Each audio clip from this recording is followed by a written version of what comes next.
Nasa Paris, France na ang ilan sa mga pambato ng Pilipinas sa nalalapit na 2024 Paris Olympics. Wala pa man yan, may tila pampabuenas na back-to-back gold ang pole vaulter na si EJ Obiena. Nakatutok si Mav Gonzalez.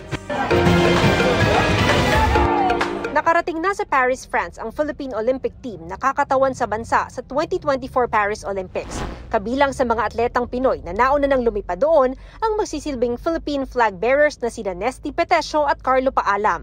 Ang kapwa nila boksingerong sina Hergy Bacyadan at Ira Villegas, weightlifters Elrin Ando, John Februar Ceniza at Vanessa Sarno at ang kauna-unahang Pinay rower na sasabak sa Olympics na si Giovanni Delgaco. Kasama sa delegasyon sina Philippine Olympic Committee President Abraham Bambol Tolentino at Paris Olympic Chef de Mission John Vic Remulla. Sa videong kuha ni Elrin Ando, hindi pinalagpas ng ating mga atleta ang pagkakataon para maglakad-lakad muna at enjoyin ang tanawin sa City of Metz, kung saan isang buwan silang sasalang sa training camp bilang paghahanda sa Olympic Games. Samantala, bago pa man tumungo sa France para sa panibago niyang Olympic journey, sunod-sunod nang nagpamalas ng galing si EJ Obiena sa kanyang back-to-back gold sa Poland. Pinakabago riyan ang ginto sa Czesław Cybulskiego sa Poznan, Poland. Dito nakamit niya ang kanyang bagong stadium and meeting record na 5.87 meters.